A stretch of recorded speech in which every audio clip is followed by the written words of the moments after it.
says, we're going to cook the sauce. And you have to pay attention because it's not written down.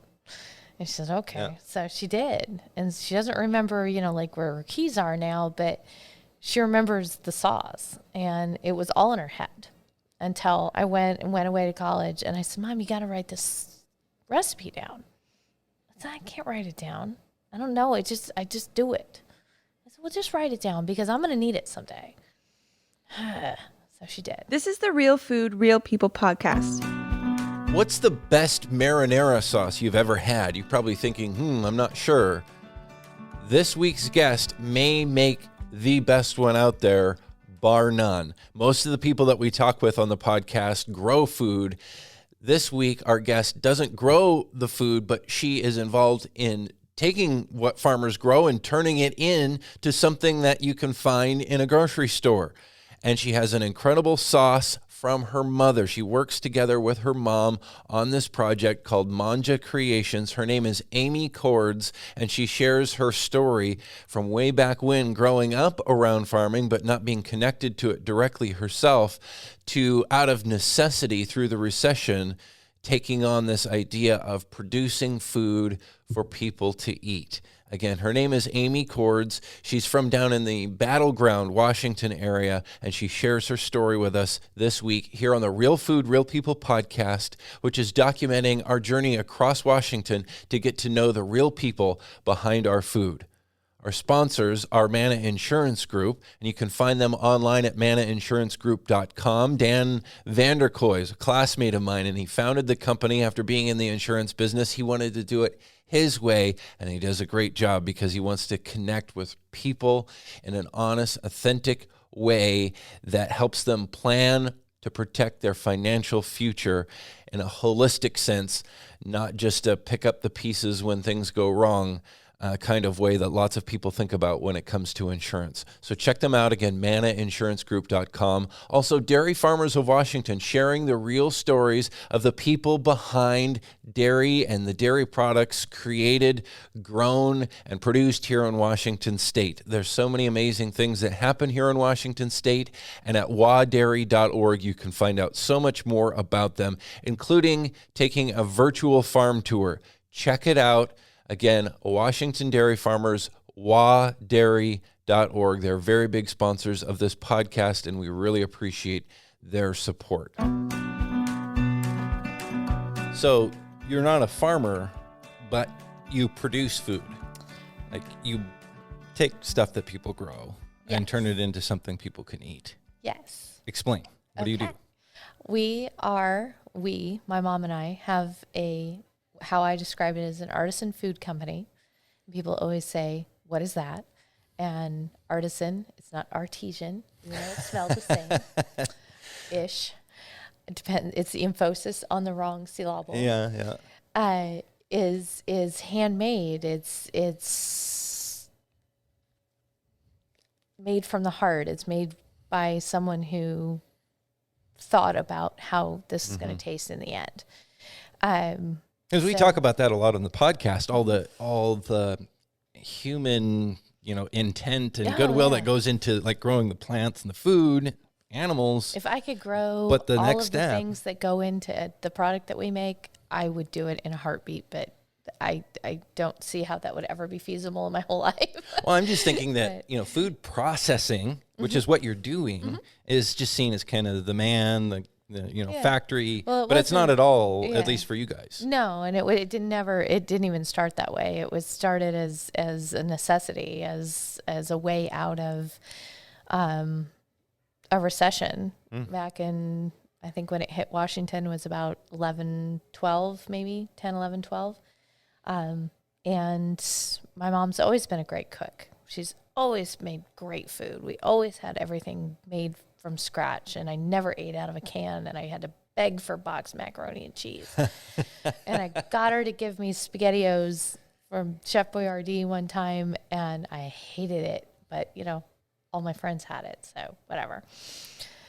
But I said, oh, this is great, and I never asked for it again. It was fine. But yeah, she made this great sauce when I was growing up, and it was a Sicilian meat sauce. And we just had it all the time. And it was an easy, at the time, cheap thing to do. It was ground beef and tomatoes and spices, and she'd make 4 gallons at a time and do it on Don't give away the weekends. secret recipe I'm now. not. You know what the secret recipe is? It's her. And when you meet her someday, you'll be like, oh, that's exactly what it is. But she would just do it. And we always had it. We always had good food on the table, even though she worked 2.5 hours away each way, put me in daycare at 6 o'clock in the morning, and went to work, and I went to school and went home with a babysitter, and then she came home, and we still had good food on the table because that was important. And so the business that it is now kind of came out of necessity, and then came out of, wow, this stuff's really good, and a lot of people like it, and it always blows my mind when we do events that we do and give samples out, and people just like, oh my God, this is the best thing I've ever had. Like, wow. Okay. So this thing that we're talking about is Mama's marinara sauce. It's my mom's original recipe marinara. Our company is Manja Creations, Manja, not Mangia, like it was should be traditionally spelled, but the JA is because it's her initials.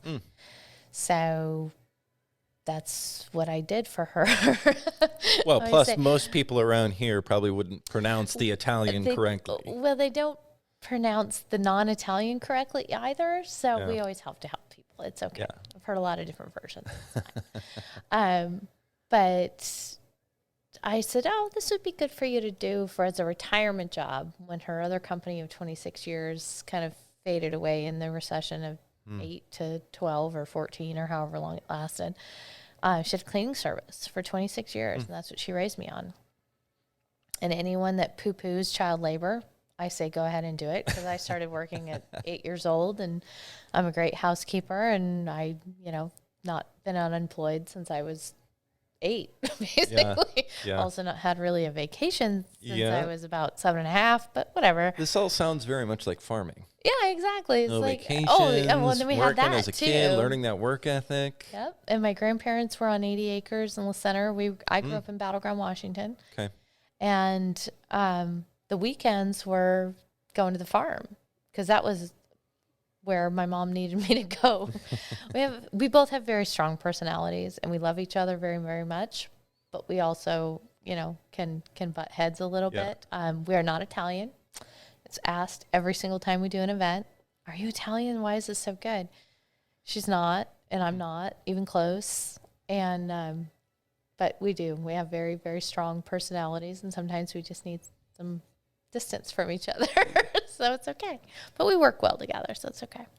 Speaking of this farm, your grandparents' farm in La Center? La Center, Washington. It was 80 acres. It was kind of a joint family operation. My uncle purchased the property, but the only person he knew that had any farming experience was my grandfather, who was at least in his 60s, if not 70s, by the time he bought the property. Beautiful piece of property. It has very, very expensive homes on it now, which kind of kills me. I try not to go buy it if I can help it, but big, huge spring-fed lake that we fished on and rode the horses through the pastures where these huge houses are on now. And what'd they grow? We had hay. We didn't, I mean, it wasn't like a huge farming operation. My uncle was not a farmer, and my grandfather had no interest in it at that point in time, but it was property. And so we did hay, and I drove the hay truck at 6 years old. Phone books, I think, were, an integral part of that operation. But so anything with a wheel and somewhat of a motor from the time I was 6, I would totally be all over. Tractors, trucks. We had a few unruly horses, but, nothing crazy. We had cattle. We had Hereford cattle, and the butchering and the raising of them never bothered me. Had friends with dairy cows, and I don't think you ever appreciate your childhood. In your childhood, you appreciate it later. Yeah. And I think I should have appreciated it more then, but. So, and you grew up eating this amazing sauce that is now your thing. Right? Yeah, it's not exactly as it was when I grew up on it. It was a Sicilian meat sauce that my mom learned from this old Sicilian woman in San Francisco during the 60s. I don't want to know any more about what she was doing in San Francisco in the 60s. Yep. I let it go there. And she tells the story, and she says that she was hanging out with this gal who's a neighbor or someone she knew in the neighborhood or something. And she says, we're going to cook the sauce. And you have to pay attention because it's not written down. And she said, okay. Yeah. So she did. And she doesn't remember, like where her keys are now, but she remembers the sauce. And it was all in her head until I went to college. And I was late going to college because I was doing a lot of other things. But I went away to college. And I said, Mom, you got to write this recipe down. I said, I can't write it down. I don't know. I just do it. I said, well, just write it down because I'm going to need it someday.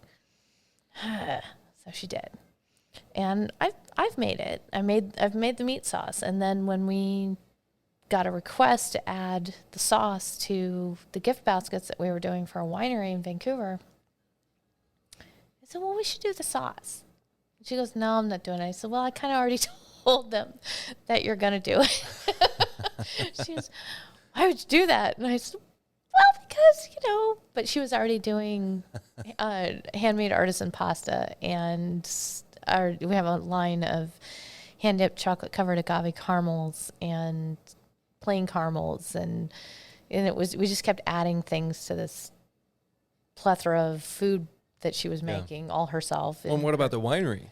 And the winery they had requested that they needed gift baskets. Like they were building all these gift baskets for like a mortgage company or or a real estate company. So how were you connected to the winery? I make a lot of cold calls. Okay. So you guys were already doing food stuff. Yeah. Oh, yeah. So, okay. Yeah. So should I start from the beginning? No. Talking about farms and cows. No, it's all good. It's fine. No, in 2008, I came back from Arizona after being in college down there. And my grandfather was still living. My grandmother had passed away in 2006. He was living in a I guess you call it like a foster care home where it's not a retirement home. It's minimal care, small facility, whatever.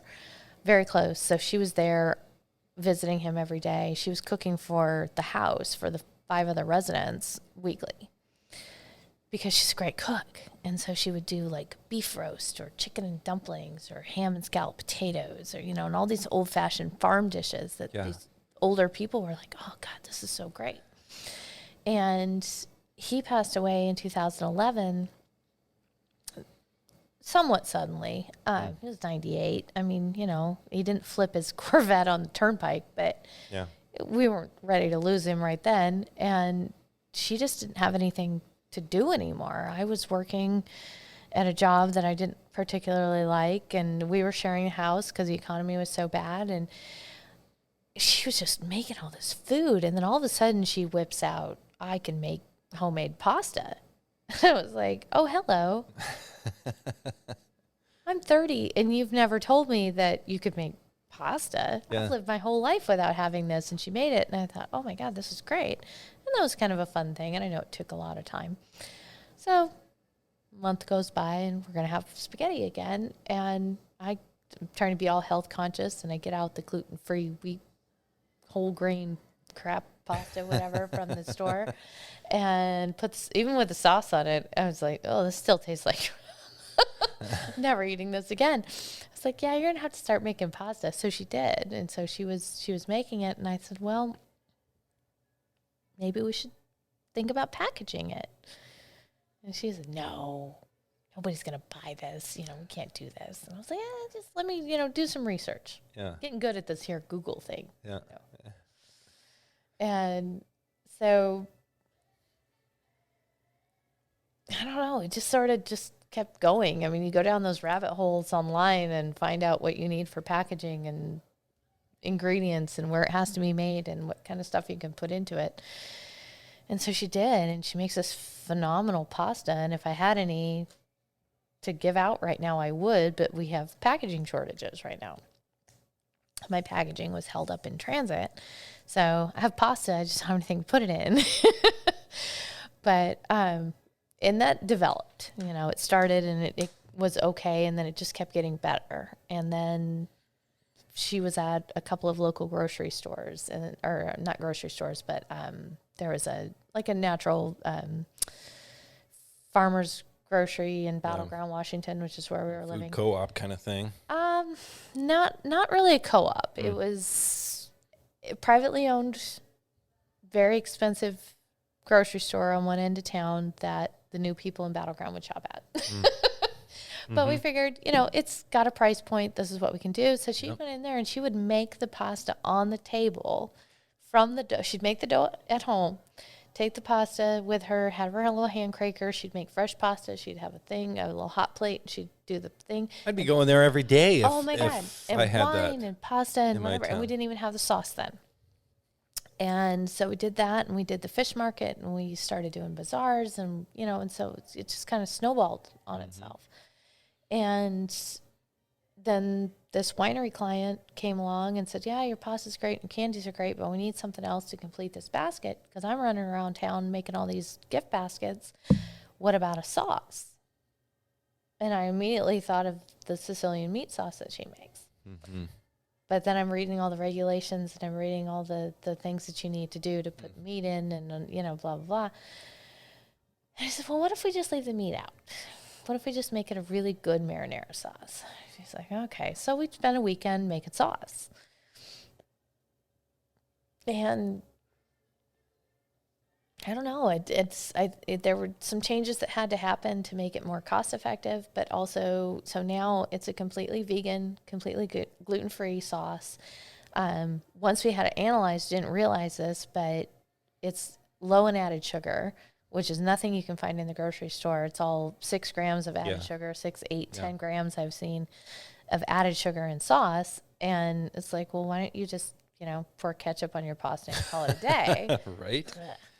A lot of people don't even realize how much sugar is in ketchup.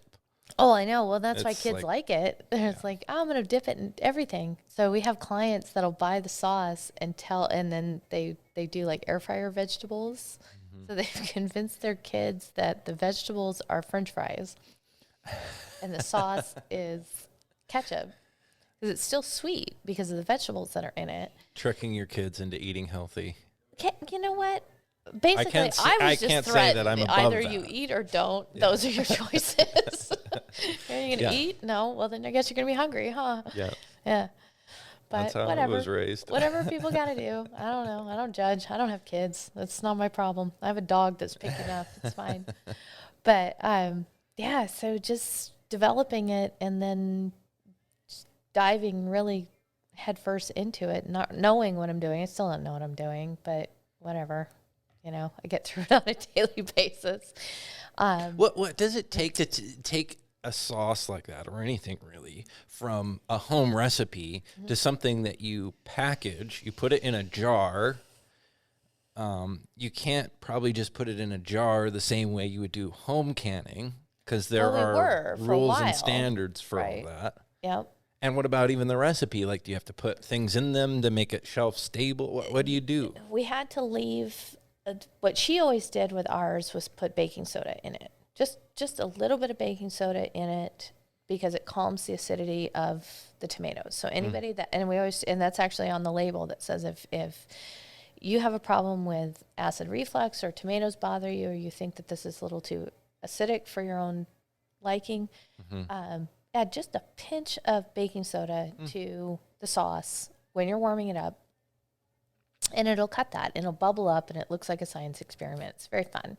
And you can do that to, like, garlic-heavy foods and things that make people not have a fun time eating. Yeah, that's a good trick. I should try it. Yeah, absolutely. It is a good trick. And because you want to enjoy your food. You don't want it biting you back at 3 o'clock in the morning. That's just not ever a good time. Yep.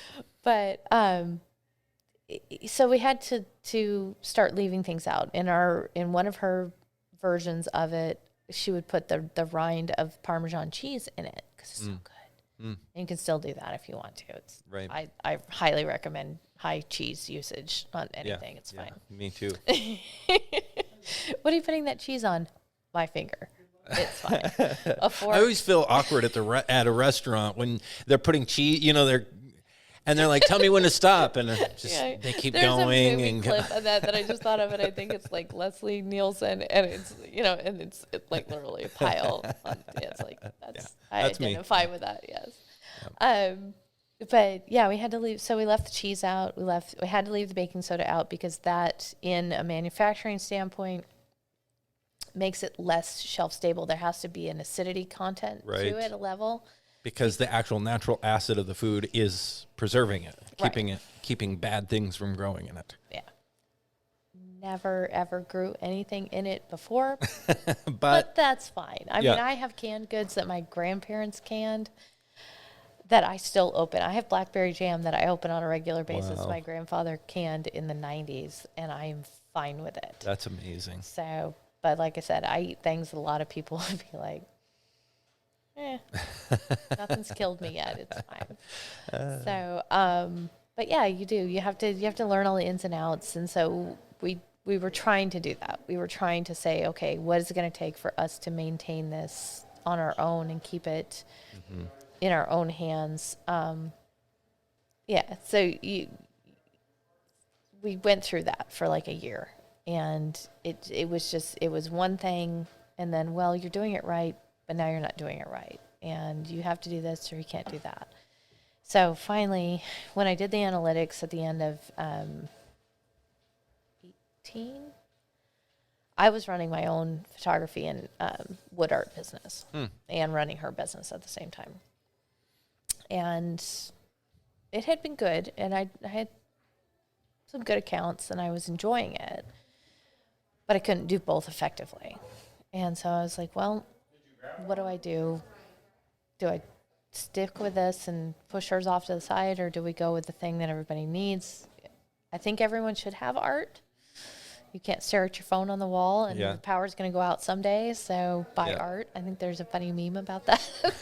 It says buy art in case your phone dies someday. Yeah.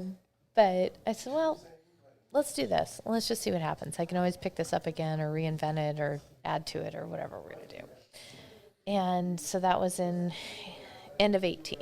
And 19, it just kind of took over. I think we did 64 events in 36 weeks. Wow. She's like, why am I so tired? I was like, I don't know. That's crazy. Who are you? It's like going on tour kind of thing. There were times, that's all I did was unload one car into the other, and I was getting supplies, and she was in the kitchen. So events like farmers markets or like farmers markets, bazaars, food events. We worked with Mary Hill Wineries up in Goldendale. We did all of their major weekend events, so we'd be up there 3 or 4 days. The dog traveled very well. He was the little greeter at the winery. It was great. Everybody knew him. You just kind of just kept going. It was good. And then 2020 happened. And you're like, oh, yeah. Now what do I do? So are you able to sell quite a bit of this product doing that, or are you still kind of in a brand building phase? Where are you at with it? I think that we had a very, very strong brand in the area that we were in. Mm-hmm. But the area that we were in was also, if you're right in front of me, I will buy this from you. Yeah. All the events that we did in 2018, and I say we, but it was her. And my mom is great, and I will get you pictures, and you can, she's fantastic. And someday you'll meet her and talk to her and add on to this, and you'll go, oh God. We'll have her on the podcast someday. Lord. Yeah. I will highly medicate myself probably before that happens. No. She's wonderful.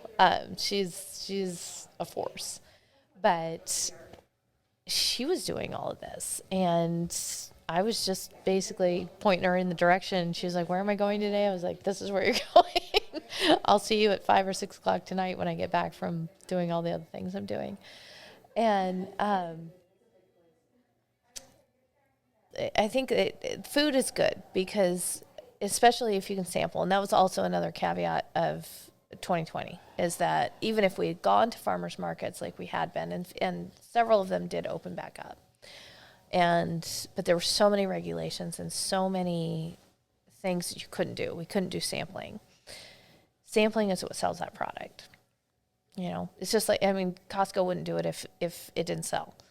So we basically just took 2020 as a timeout. But in 19, like I said, 64 dates and 39 weeks or whatever.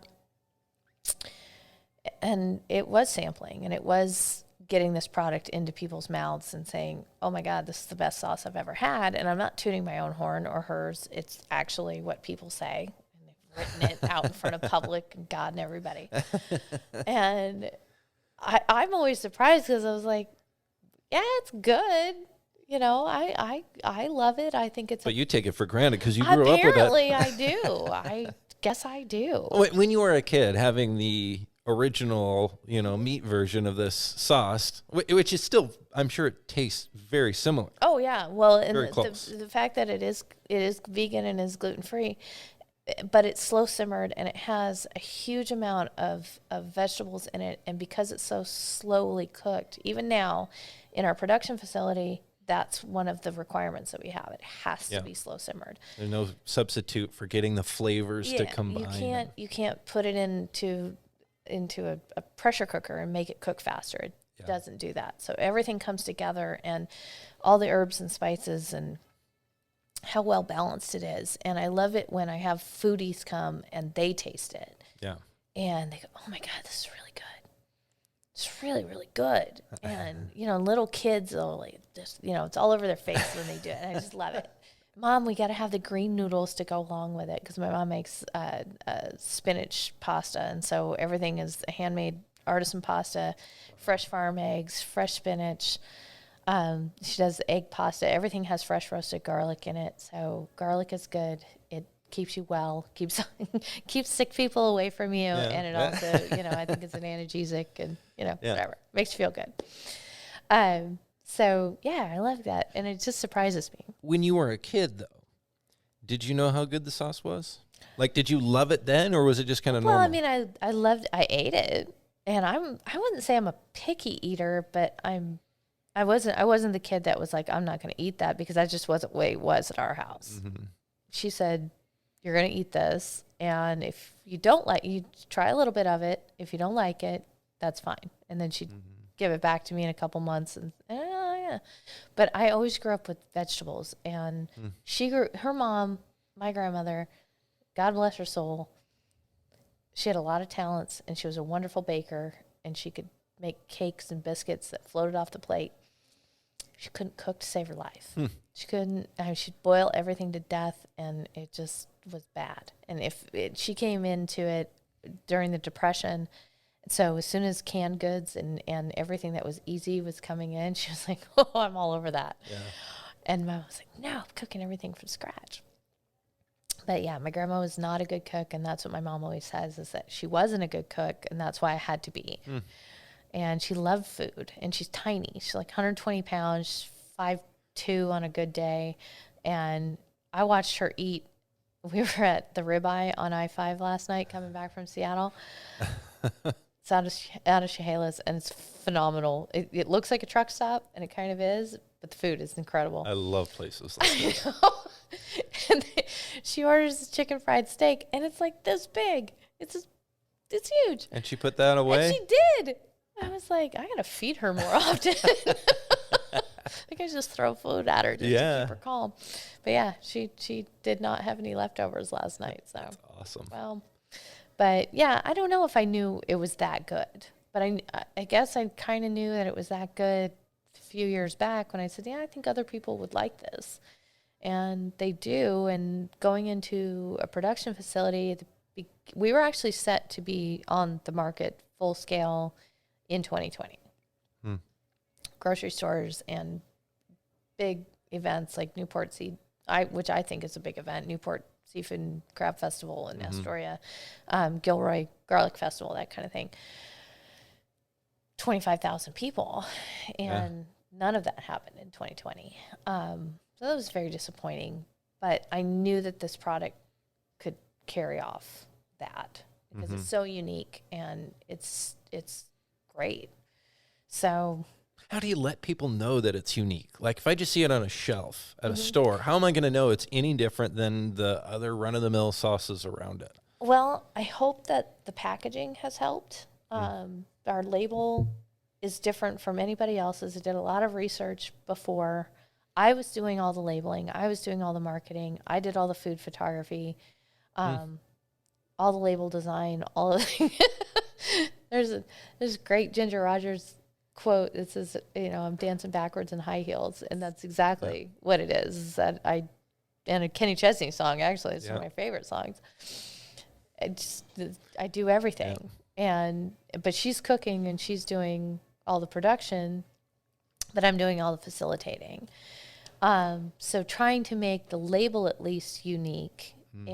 But I think that's why we kind of do the events when we are approaching grocery chains. It's the smaller ones, and saying, "Hey, we can come in and do a tasting event." Just like Costco would. Yeah. Try this and see if you like it. And if you don't like it, it's okay. There's been like 3 people, I think, in the last 5 years that have said, "Ugh, God, that's terrible." Really? And then everyone else says it's the best sauce they've ever had. It's like, okay, well, that's all right. It's not everybody's like me. I'm not tastes are everybody's different, I cup guess. of tea. Yeah. Yeah. It's fine. Yeah. So you just have to get it to people, but you buy stuff at the grocery store all the time without knowing how it tastes. Yeah. Well, So and what's the that's a good difference? point about people poo-poo, branding, labeling, logos, things like that. But in a crowded market space, how else are you going to differentiate yourself so someone buys your product? And because you know that you have something different in that jar than the jar next to it. Yeah, I wanted it to But look. how do I know that I wanted when I'm it just... to be identifiable, but I wanted it to stand out. Didn't want it to be a cartoon. Yeah. We went through several versions. I have a graphic design artist. Her name is Michelle Marquez, and she's wonderful, and she's a friend of ours. And she said, "I want to work on this with you." And I said, "Okay, here's my idea. Here's kind of what I thought I wanted to look like." I had the photograph that I'd done, which is still on our label. And I said, "We want to use this." And she said, "Well, let's do this." And she gave me some, and I said, "No, it looks like other people, so I want it to look different." So we went back and forth and we figured it out. And I get a lot of compliments on it. It's so funny. Like, people won't even buy the sauce, and they'll come by and they're like, "I love your sign." I have these great aprons. I should have brought one. They're fantastic. I just got the embroidery done on them this week. And they're like they're like a shop apron. They're like brown canvas. And people are like, "Oh my God, I love your aprons." Like, okay. The sauce is good too. You should try that. I'm just saying. How do you get into grocery stores? Because I understand it's like... people think there's I just don't stuff know. on You should shelves, tell but me. like there, well, We're correct working me on if I'm wrong, but like different food companies own different shelf space or rent it or something like that in a grocery store. So you can't just put food wherever. I mean, you've had growers on, and so I was Yeah. listening to some of your podcasts to get information and say, how do I do this? And I think what I'm hearing, especially if you're a small grower, or if you're, someone who's regional, or you have a limited amount of production, which we realistically do at this point, and I kind of want to keep it that way. I don't want this to be a Costco or Safeway or Albertsons product, because it's just not feasible for it. So the best answer I can give to that is that I just call or show up and be like, "Here's my stuff," and taste it, and I don't know, give a smile and a wink, and hopefully that works. I don't know. Usually when people taste it, they like it and they want it. It's just a matter of, how do I sell it in the grocery store? And then my only answer to that is saying, let me set up in your aisle one day and hand out samples and give people a good deal, and then maybe it'll work. So I don't know. I hear no every day, so it doesn't really faze me anymore. Yeah. And it's got to be, I don't know, inspected, approved, labeled, Oh, it is. food safe, all of that. We're in a USDA approved packaging facility. The person who does our bottling is in Vancouver, Washington, and his name is Conan Miller, and he owns Conan's Juju sauces, which are also fantastic. He has his own line of like Caribbean style spices and handmade or his own mixes of spices and hot sauces and drink mixes. And he's working with McMinimums and supplies them with all of these things in their own brands and their own labeling and that kind of thing. We had a packager in Portland at the beginning of 2020, actually end of 19, going into 2020, and it just didn't work out. We did not mesh well together. There was some personality clashes, say that. Not fun drama, but you moved on and you found a different solution. Well, and it's hard when you go from doing everything yourself and saying, I know I have to redesign this label. I have to take the pictures. I have to get the design done. I have to make the sticker order. I have to get them printed. In the meantime, we have to get all of these other things into productions, but I'll have the stickers and I'll know I have all this other stuff. And then I know that I have my product. Yep. But when those 4 elements are in other people's hands and they're not on my time frame, it gets a little, So you guys, you cook it in your own facility. So what do you have, like a commercial kitchen or like? We are not cooking it anymore. It is completely in Conan's hands. Okay. But we went through 4 months of the recipe. I mean, it's her recipe. We went into contract with him. He is our co-packer. So he makes it exactly the way she says it. We tasted 5 or 6 different versions of it, and we finally got it to where if she cooked one and he cooked one, you couldn't tell the difference. That's awesome. So it is, and it's the thickness, and it's the melding, and and it's all that, and then he gets to do it in like 40-gallon vats. And she could never do that. What we did a large event this last weekend, and there's no. I mean, I did the math, and I was like, to what we sold, and what it would have taken you to make it, it would have been a month. For him, it was like 2 days. Yeah. So. Because he has the facilities. Because he has facility to do it and staff. And people are like, oh, how many people are in your company? And I'm like, well, you're looking at one of them. Who's your distributor? That'd be me. Who's your market? That'd be me. Yeah. I don't know. Roll out a sign. That's what I do. Whatever. So he does it all. What about sourcing the ingredients? Are you involved with that? I'm trying to get us. That's one of the things that I've talked to actually some of the farmers that you've had on your show. Nice. And that's what I want to do. And so anyone that's listening, if you have a Washington or Oregon farm, we're trying to stay Northwest, but Washington's even better. I would like to source all of my vegetables. People are so funny. They're like, oh, do you grow all your own tomatoes? I'm like, yeah. I have 50,000 acres in Washington State that I grow tomatoes year round. Good luck with that. Yes. Yeah. No, we have, and that has to be canned. If I were to there's a base sauce that has to go into the sauce. And anybody that's made it on their own knows that's absolutely true. There are things in those sauces that I would like to leave out. But to do that, I would have to have my own bottling facility for my own tomato sauce, paste, and tomatoes. Maybe you'll get there someday. Maybe I can get there someday. Yeah. Maybe it'll be like A&M instead of S&W, whatever. And I want some goats and chickens too. But, so he sources everything. We're trying to get it to where it is a Washington source product. I'm looking at the wine now. We had a wine that took me a while to find, and they have stopped production of it because we're a vegan certified product. We have to have a vegan wine. Would you like to know what makes wine vegan? Yes. Yes, you would. Yes. Good, because Honestly, I had a winery email me back today. I didn't know that there was non-vegan wine. I didn't either. Yeah. And it made me almost want to stop drinking wine. I had a winery email me back today that I had sent requests out to, 25 or so supposedly certified vegan wineries yesterday. And then the response was, well, what makes a wine vegan? I'm like, well, you're the vegan winery. You should tell me. But apparently it is in what they call the fining process, which, if I'm remembering right, and I understand this correctly, it's when they bottle it, they have to put an additive into it that makes the sediment separate, so it doesn't stay foggy, Right. and it will, collect in the bottom. If it's a non-vegan wine, they will use a milk or an egg protein. Some have used shellfish proteins, which can be harmful to people who are severely allergic to shellfish. Right. Even though it's a tiny amount going into something, anaphylactic shock's not fun for anybody. No. And this is the grossest one, fish bladder protein. Like, how many fish do you have to get to use their, that's I don't just wanna gross. know. I don't even want to Yeah. know. So Hey, but if it makes good wine, whatever, I was just I'm down. I'm fine. It just, don't tell me what's in it. It's like when you go to the International District in Seattle, I'll eat it.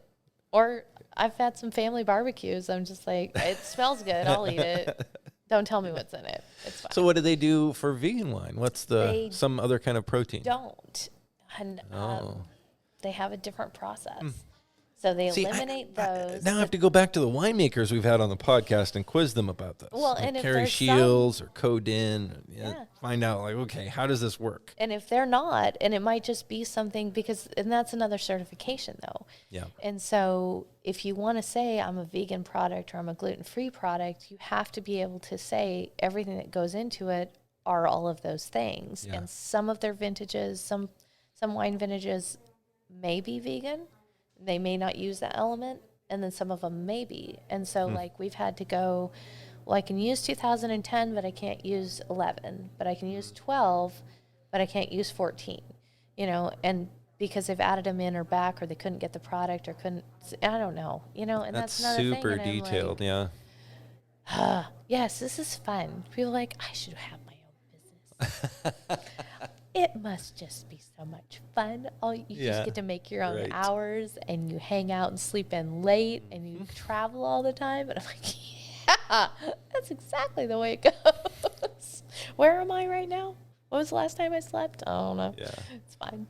So, yes. So we are in a production facility now, and he's wonderful. But because of COVID and all the supply chain issues, we have glass shortages. Oh boy. We have metal lid shortages. We have rubber sealing issues, and so we're trying to work our way through all of this. And what we're actually hoping to do, because we would become a zero carbon footprint company and a completely made in Washington company, is that in the same facility in East Vancouver, it's called the Vancouver Innovation Center. It's the old headquarters for HP in East Vancouver, which used to be the end of the world in Vancouver. Like Mill Plain stopped right where HP was, and now it's Camas, and it just goes on. Yeah. But that's where the facility is. They have a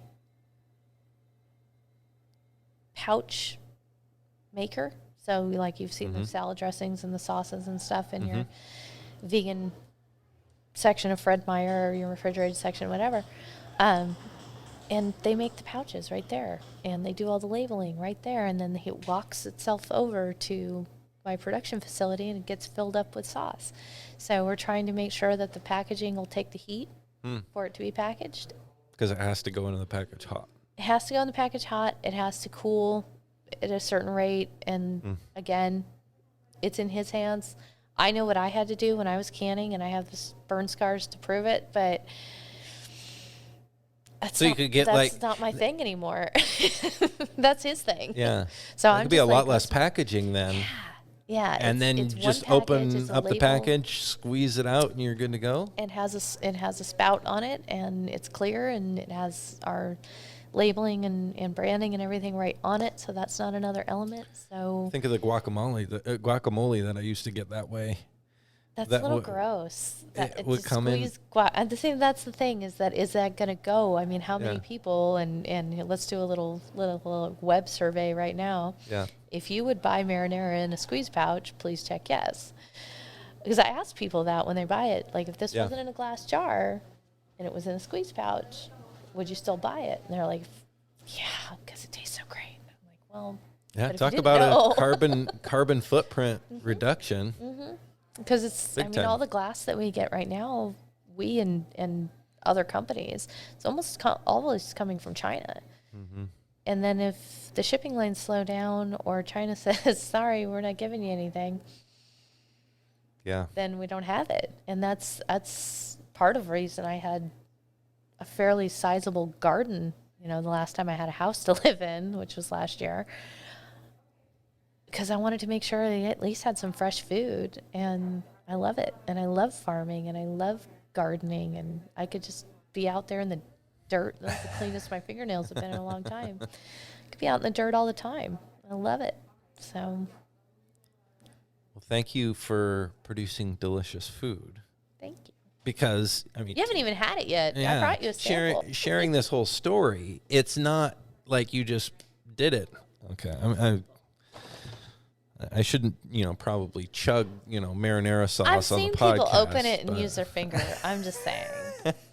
But well, I'm going to check good. this out here shortly after we wrap up. I usually have a can or a jar in my purse because I like calamari, I like seafood. And when I go into a restaurant and they go, what kind of sauce do you want? I'm like, I got my own. I'm fine.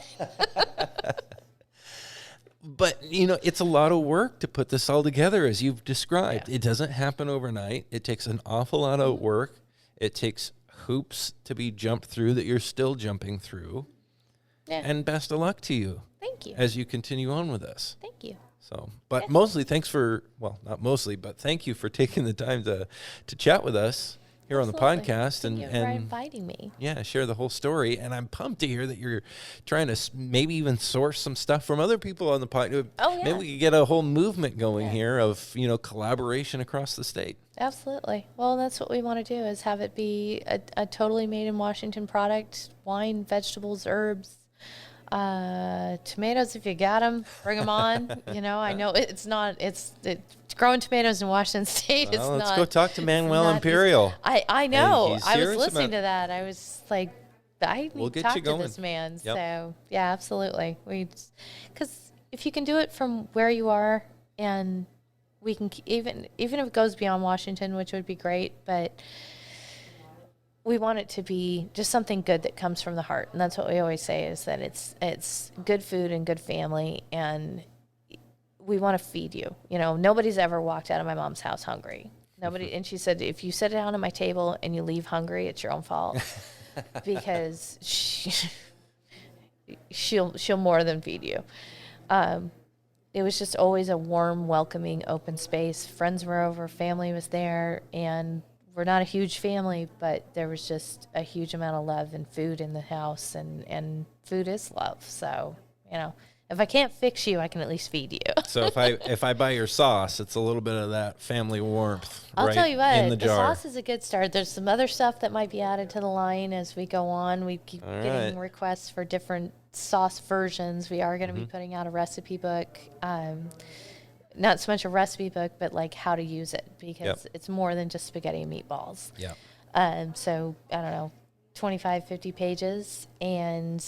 But then there's some other stuff like soups and broths and stuff that we may progressively add, because it's just too much good to just keep to myself. Where can people find this stuff? Right now, we are doing the market scene. So I would say look us up on Instagram and Facebook at Manja Creations, Manja Creations. We have manjacreations.com. I try to keep the schedule updated. I'm always adding new events. And right now, we're going into holiday season in the Portland, Vancouver area. So it's going to be, there's two, without my calendar in front of me, it's going to be two big holiday gift shows in Portland that I know we're doing. Awesome. And a couple other, small bazaars. We like to support the school bazaars because that's how she started.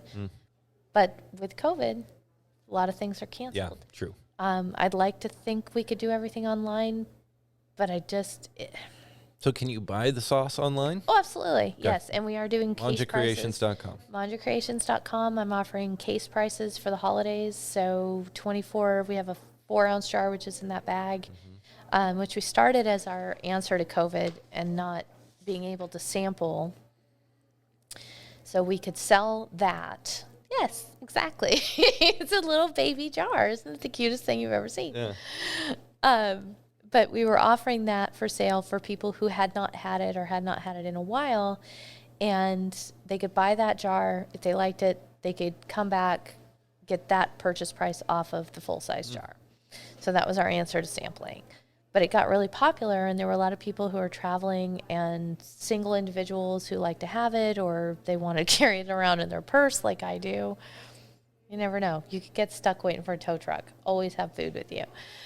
And so we have that and the 16-ounce jar. But we have case prices on both, and they're on the website. And you can do individuals, and we'll also do gift baskets and bags for the holidays with the pasta and the candy. So, yeah, we're very diverse. Well, thanks for taking the time to share your story with as busy as you are going to all these things. I really appreciate you chatting with us here. I appreciate it, and just fly by night, and here I am, and I'll be somewhere else tomorrow. I'm not sure where that's going to be, but I'll look at the calendar. So This is the Real Food, Real People podcast. These are the stories of the people who grow your food.